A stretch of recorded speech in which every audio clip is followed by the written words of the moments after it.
Yo, what's going on, YouTube? Welcome back to the Football Talk podcast. We've got our OG panel back. We've got my man Mitt, Nish, and Bav. What you guys saying? You guys good? All good. Yeah, all Yeah, all good. good, man. Yeah, so we missed the last set of weekend fixtures, and we also had a midweek fixtures. So we're going to go through both sets of fixtures, for Arsenal, Liverpool, and United. I almost forgot about United. Like I had a blank mind there. That's how irrelevant they have Yeah, become in my mind. they have been a bit forgetful this season. Let's not beat around the bush. Um, Speaking of United, um, we will just talk about the United game over the weekend, and then we'll and so on. But before we do that, I just wanted to quickly shout out to the viewers. If you guys are new to the channel, please subscribe to the channel. And if you are watching this video, please give us a like, smash that like button, show us some love, and hit that notification bell as well, so that you guys are updated with the next video that comes live. So, Bav, United, let's talk about the first weekend game that United had, which Yeah, was, if I remember correctly, it who did was they play? Newcastle. Uh, Newcastle.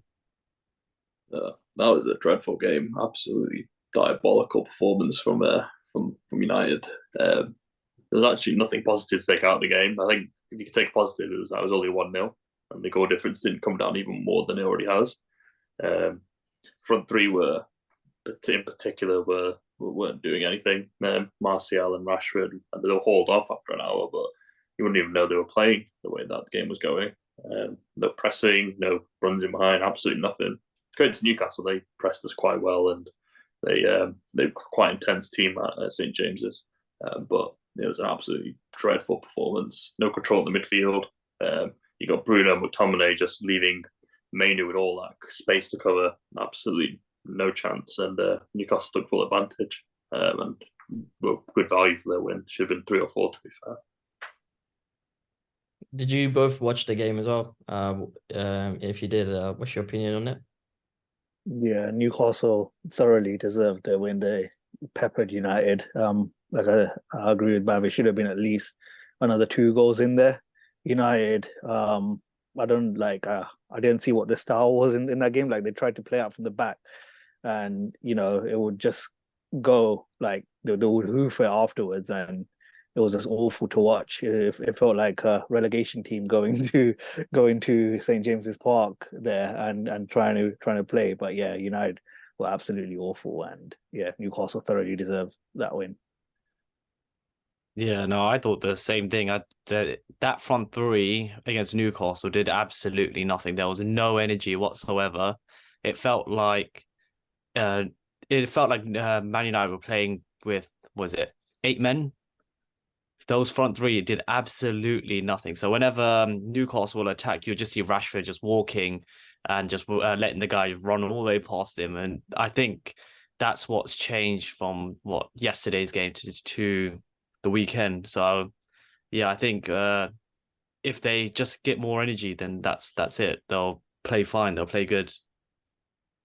Do you think there was an element of playing one away, like so far away, and two, the home crowd has a huge effect on the away teams? Do you reckon that's what's happened? Uh, I don't know. For other teams, I'd say yes. For United, I'm not 100% sure because United are just as bad at home as they are away. So Yeah, this yeah, was like a standard United performance that we've seen throughout the season. So it wasn't anything new. But whether it's home or away, it's the standard at the moment for United, unfortunately.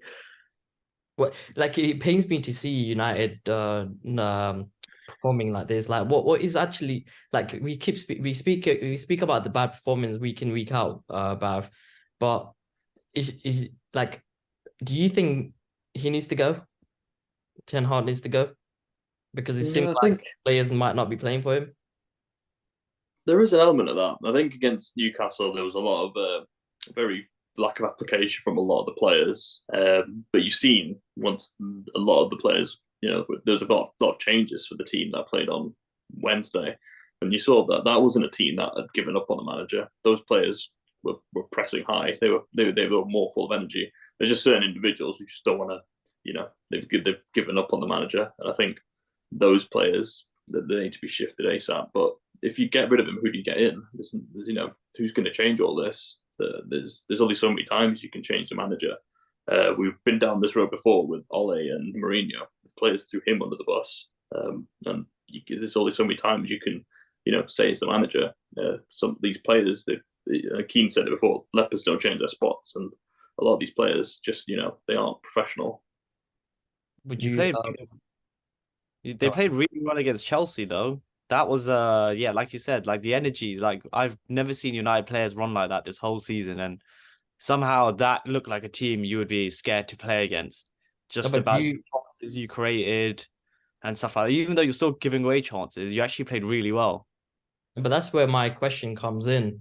So because the contrast in performance that we saw from against Chelsea and against Newcastle, they were two very different performances, and that's why one of my question was: do you reckon it was because you were playing away and a harder team? Because Chelsea are pants.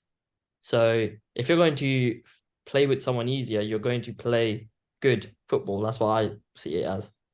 Even when we played crap teams, when we played like Luton and Sheffield United, we didn't look particularly that convincing. That performance against Chelsea is probably the exception rather than the norm. Like, even when we played like rubbish teams, we've not played with that much intensity. And there's no coincidence that when you've dropped certain individuals that they perform better. Rashford doesn't seem to have his head screwed on this season. He's, whatever's distracting him, he needs to sort of get put right.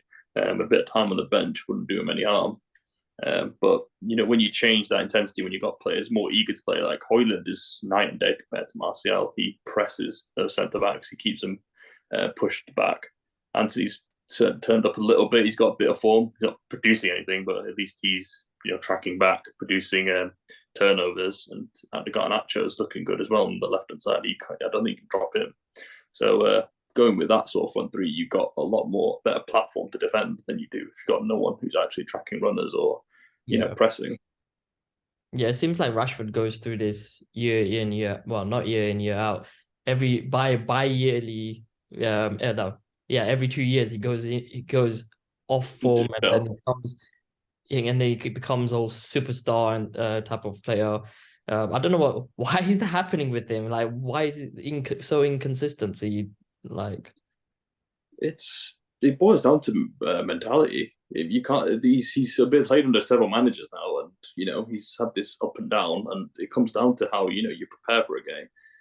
How are you approaching it? Are you has he got complacent? Has he has he thought he's made it after one good season? The top players, they keep doing it year in, year out. They don't just do it for one season and boil off again. Like, look at Salah. He's been going for 5-6 years at that very same level. He's kept it going. Whereas someone like Rashford's up and down, and you're not going to be a great player that way. So it's a mentality thing. So I reckon you're paying him too much. Yeah, he's earned a new contract, hasn't he? So he's definitely lost a lot of motivation there. But I don't think he's going to reach that top level. He's at his peak. He's getting paid top dollars. I think is it 350? That's why I've been hearing. Yeah. That's more than Salah. Where's your motivation to do better if you're getting paid? What the fucking Salah and De Bruyne. Exactly. So he doesn't deserve the top wage. Whoever awarded him that needs a bit of a head checking, and that's why the club's in the mess it is, rewarding players for mediocre performances. I hope some of that money is going to feed the kids. After. Let's hope he's bringing it to a food bank near you. So you briefly spoke about the Chelsea game. Were you happy with the performance? Yeah, as I said, it was night and day with compared to the Newcastle game. Like, just as lethargic as we were against Newcastle, they're much more vibrant against Chelsea. I think they posted the highest XG that we've had this season. I think it was like 4, and that we could have had against Chelsea. So and they may be an up and down team, but they've taken up points off City, Arsenal, and Liverpool this year. So they're no mugs. They've done pretty well, but they're a Jekyll and Hyde team as well themselves. Like for every good performance they've had a Newcastle where they've just absolutely collapsed. So I wouldn't take too much from that performance, but it's probably the best that United played this year. But do you know, I was looking at the league table the other day, and a bit shocked because the amount of points accumulated by the top teams is quite a lot, but United are literally 3 points behind City. And I looked at that, and you think about it, if you put it into perspective, you'd be like, okay, you're 3 points behind the treble winners, champions of Europe, the best team in the world. It's not bad. Actually, not bad. With United, they've either lost or won. They've not drawn any, which kind of explains why they're so close to City. But I think we've got to put that into context. City have had a bit of a blip recently. I do see them when they're getting consistency to pull away again. But for United, I think they're well in the top four hunt, and they've not even played particularly well yet. So if they can get some structure into their performances, they should make the top four. I think that's the aim for them now. Yeah, let's you guys got any opinions on that? Otherwise, we move on to the next game. I just want to give a special shout out to Chelsea for spending 205 million in that midfield and being absolutely woeful. I don't know, Enzo and Caicedo, they're just like, Liverpool are lucky they didn't end up with Caicedo, because every time I watch him, even Arsenal, every time I watch him, he's been awful. And Enzo, like these men gas him up. Like, he's nothing special. And 200 million on that, yeah, not for me. So really dodged for Liverpool there. Yeah, luckily, even Lavia as well, who is basically injured for like 6 months anyway. So they spend another 17 million, whatever it was, to get a player that's not even playing. They did that with Nkuku as well. Yeah, exactly. Everyone that they bought, they spent like 200 million, and none of those four are doing anything. Oh my god, they literally are. Yeah, I'm hoping that Chelsea just, all these court cases, like Everton got one charge, even with City, all these charges should come out and then just demote them, take them back all the way back to the grassroots of football, take away both of their Champions Leagues, take away all their Premier League. This is how they were. This is how they were pre-Roman. So I think that's how they continue. Yeah. I hope they get a severe punishment, because if one charge is equal to 10 points, then 115 charges should be 1,150 points accumulation. That is, so that means they get relegated to wherever they are and stay where they are until they accumulate 1,150 points. Then they can start getting promoted. Yeah, that would teach them a lesson. I agree. That would be a good idea, you know. That should roll over, yeah, until they So they start off at 1,150, and they're working. Whoever comes up knows they have to get more than minus 1,150 points. And they go all the way to like the conference, like below conference or something like that way. I would take like at least 15 years to even break even. It teaches them a good lesson. That's how it should be. Yeah, because imagine that's what gave them the advantage where they're dominant for 15 years. Exactly. Because the amount of titles they've won is just ridiculous. Like it's getting to a point where they're just going to overtake a heritage of a football club. So this is what it's very undermining for me, is that people over centuries have been working their arse off to make a football club like Liverpool, United, and Arsenal, for example. They built them from hard work, pure hard work. And then City is just coming and overtaking that hard work over the century. And I just don't buy that. I just don't think that's right. But he's all right. They won the treble. No one gave a shit. Like, they won the treble, lasted for like 1 hour, and then after that, no one gave a shit. It was like, okay, cool. Now what's next? The person celebrating the longest is Jack Grealish. Yeah. He's still celebrating. That's why he's not playing. His performances. He's still in the ball. That's where he is. Getting a point. But I do want to give before we move on to the Arsenal game, I do want to give a big shout to Aston Villa. So well done, Aston Villa, and hope you guys enjoy that big win that you guys had. And I've not seen a team pepper City like that for a long time. And I think this is the first time in such a long time, since 2011, I think it is Pep's game. This is Pep's record that he only gave 2 shots on target, or even 2 shots in the whole game. I was just like, that was shocking. That was very shocking. But yeah, let's move on to the Arsenal game. We've got the Wolves that we played at Emirates, and we played. Shit, my mind's going blank. Who did we face yesterday? Luton away. Oh, that was an exciting game, Nish. Yeah, nothing to talk about there. Yeah, so the Wolves game, I thought the first 20 minutes, we were out of the blocks. Like, it felt like Arsenal of last season. We were electric. We were passing quickly. 2 quick goals. We haven't seen quick goals this year from Arsenal at all. So it was good to get that. And then second half again, it was like so labored. We did miss a few chances. Eddie hit the post, and Trossard missed a 1v1, but should have been at least 3 or 4-0 that Wolves game. We let them back in through sloppy defending. We're our own worst enemies in terms of like defending. Like, we have the best defense in the league, but we're our own worst enemies. So it was a bit nervy in the last like couple of minutes, but we got the job done. So yeah, 3 points there. And then did you want to talk about that game, or should I move on to the Luton game? Move on to the Luton game too, yeah. Yeah, Luton game. What can I say? I thought it would be like I gave my prediction that it would be 3-0, but looking at that game, yes, it's an old school team, Luton. Small pitch, crowd close to the pitch. They kick every ball, and they have council flats near at the stadium, so they made it really difficult for us. In terms of they were very physical. We literally couldn't get out the blocks. But even though Luton did give us a really good physical game, all 3 of their goals came from like our mistakes yet again. The first goal, set piece, okay, fair enough. Not much you could do there, but it could be tight on the marking.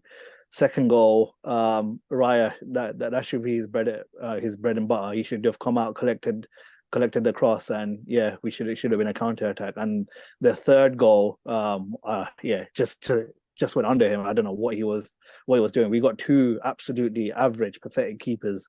They're basically on the same level. I thought Raya would be an upgrade on Ramsdale, but I haven't seen anything to suggest that he's an upgrade. They're literally on the same level, and it's basically like Almunia and Fabianski again. So yeah, I don't think they're as bad as them too. I do give them a bit of a credit. They are decent, but but they're not like I want a keeper that's on like Alisson and Edison level, and like I don't think they're on that. Ramsdale cost a few points last year, and Raya makes me nervous. Like sometimes, like he does have decent kicking, like compared to Ramsdale, but he does make me nervous sometimes because of how long he takes on the ball. And then yet again we nick it in the very last second, like we have for the rest of like this 2023. I think we've got the most 90th minute winners.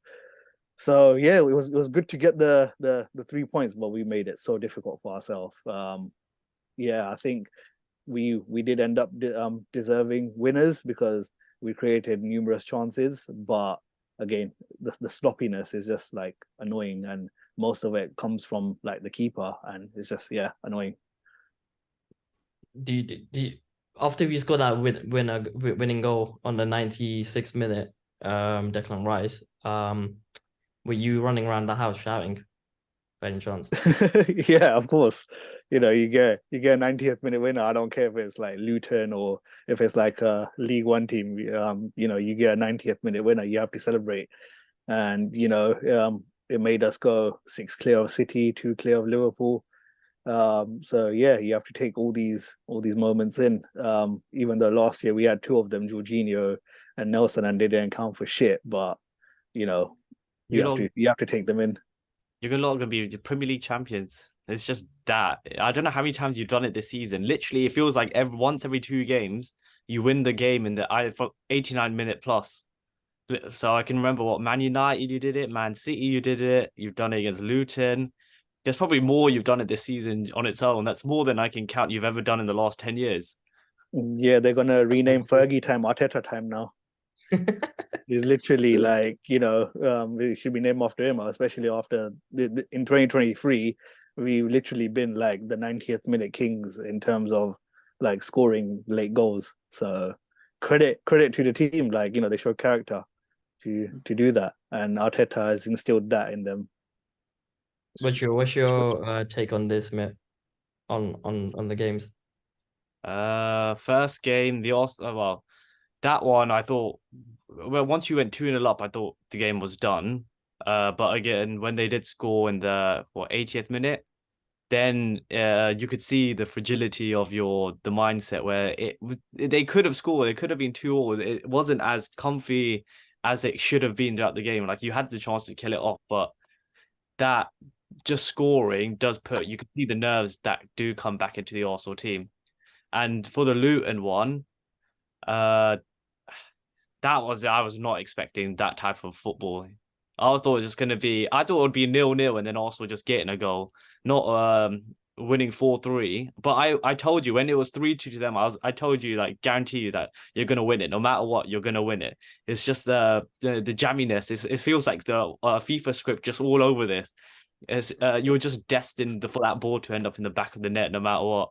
And yeah, just one cross. Like, the amount of corners you had yesterday, and you didn't do anything with any of them. But when it mattered, the actual last kick of the game, the one cross that goes in, the Luton defenders can't deal with it, and it finds an Arsenal head and goes in. It was the angle of that ball, the peach of a ball from Odegaard, man. Odegaard, yeah. Take?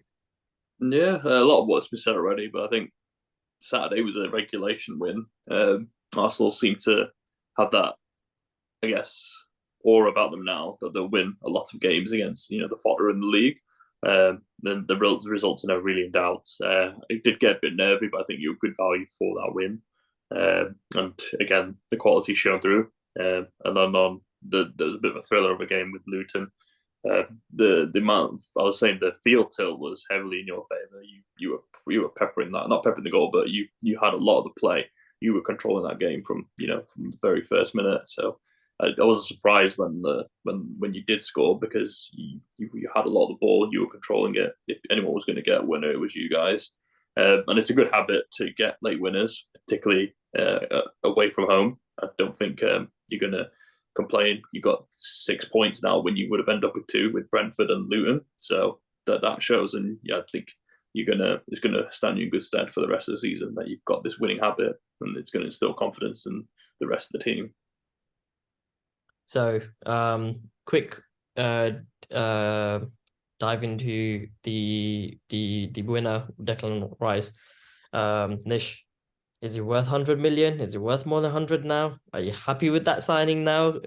Happy with to be fair, Rice this season has had a lot of like 7 out of 10s. He's been very consistent. I thought that was his worst game for us. I thought Barkley definitely had his number, but even at his worst game, he got the winner. That shows you like what kind of character he is, and he's added like a lot of like leadership in this team. And we had Partey injured, and he slotted in that role really well. So I thought that was his worst game, like for us so far. But he got the winner. So far, I think he basically does like fill in for Thomas Partey for 100 mil. I still think that's a bit too steep. But if we end up winning the title because of his goals, like last minute winners against United and now Luton, and if we end up winning the title by 1 or 2 points, then yeah, it would definitely be worth it for me. I was like, money, give West Ham more money. I was like 150 mil. That's how much it's worth. I also want to say that I've seen a lot of praise given for Havertz. The standards are on the floor for this guy. Like, it was just like a below average performance. It was better than his previous performances, but I've seen the gas I've seen online for this guy. They say, "Oh, he's finally arrived. Oh, what a performance, man!" It was just like a below average, like 4 out of 10 performance, and the standards are on the floor for this guy. I mean, he did play okay, like not like great, but if he, like I said, if he keeps this up, like scoring, he'll probably get his confidence up and then maybe starts performing at a higher level. But the gas I've seen for this guy is unbelievable. It's more of a pity. It's like people being pity. That's what it is more than anything else. Like they're just trying to, yeah. It's not a nice way of basically saying, yeah, you did well. It's like speaking to a little kid. It's like, yeah, you rode a bike, yay, when you really didn't. That's how I feel the type of praise he's getting. But yeah, I still don't rate that brother. It's like I still don't understand what Arteta sees in him, and I'm going to stick by that opinion throughout the season, even next year, etc., until he proves me wrong. But yeah, he's got a long way to prove me wrong. But yeah, his standard is actually on the floor. Pretty much. So we've got Aston Villa next, and Liverpool are on the horizon too. And we're going to speak about the Liverpool game next. But are you feeling confident about the Villa game? Because I have to put that in there just after the big City. Not really confident, but we went to Villa last year, our worst, as well, and we got a result there.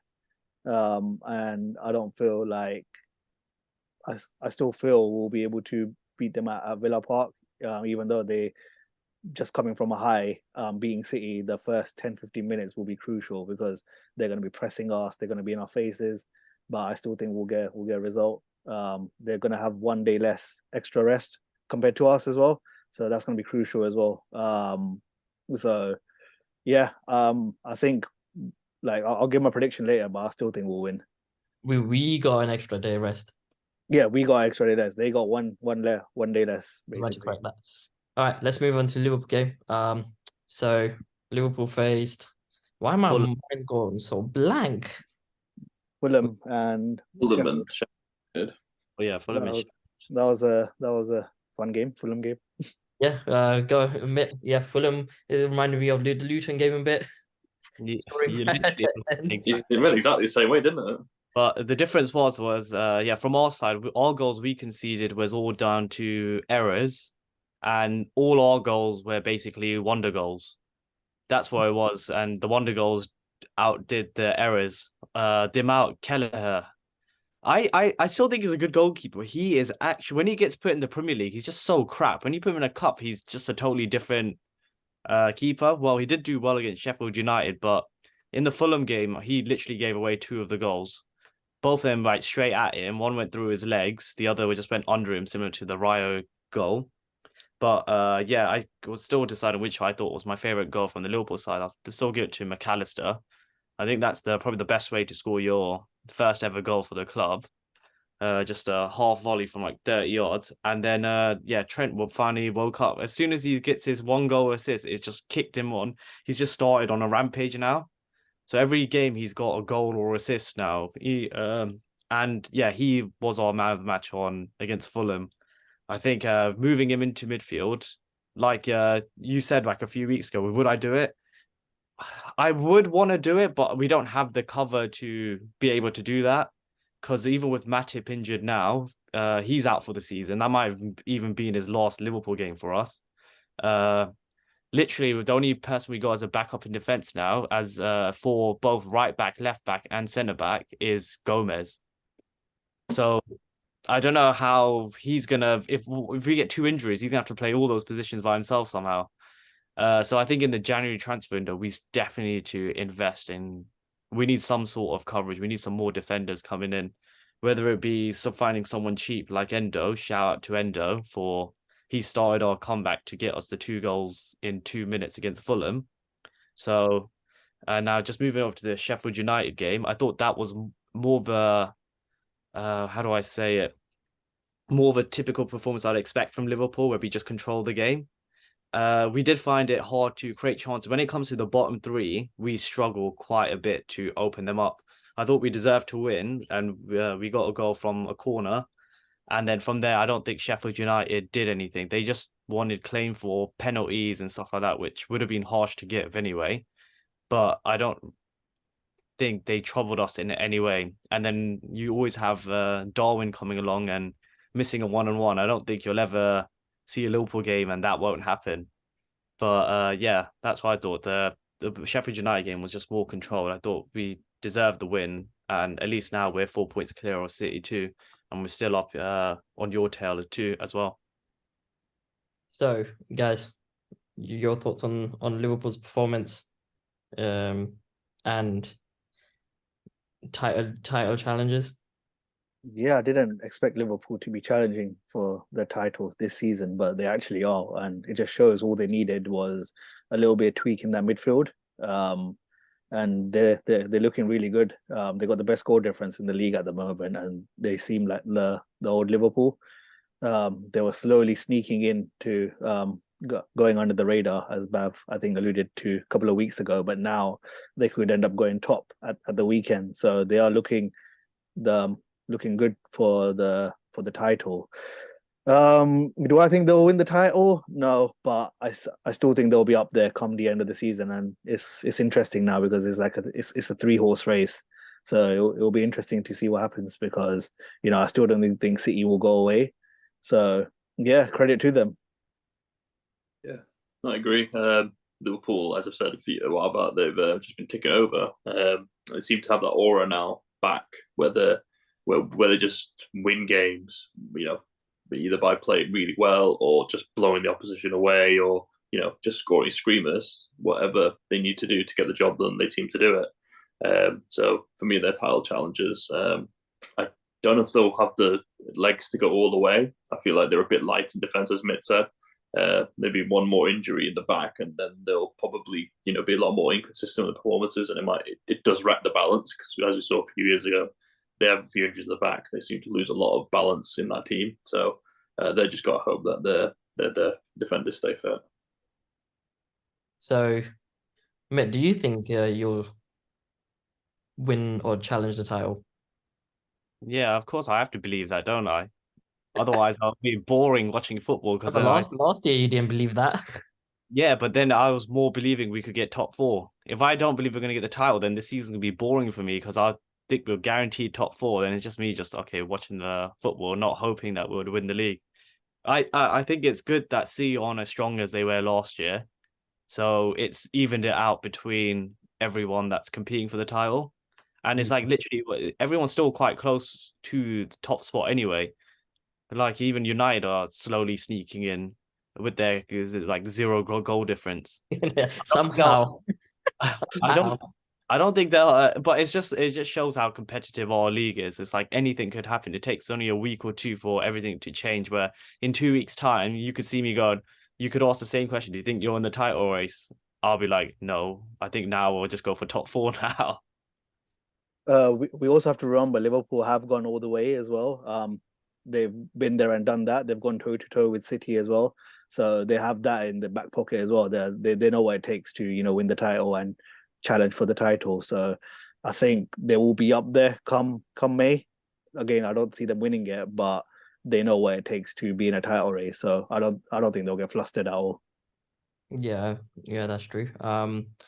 So let's move on to the next part, predictions, the best time.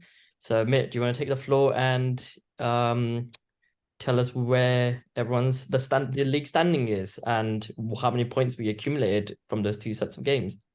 Barrett's close to doubling me soon.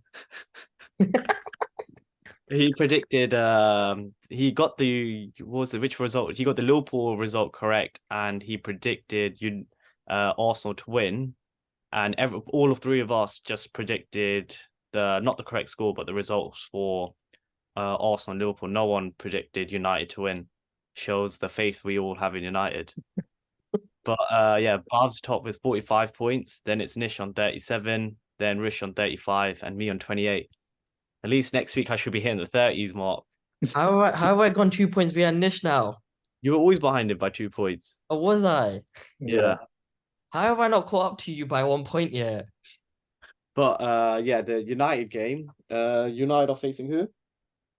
Bournemouth. Bournemouth. Fulham at home.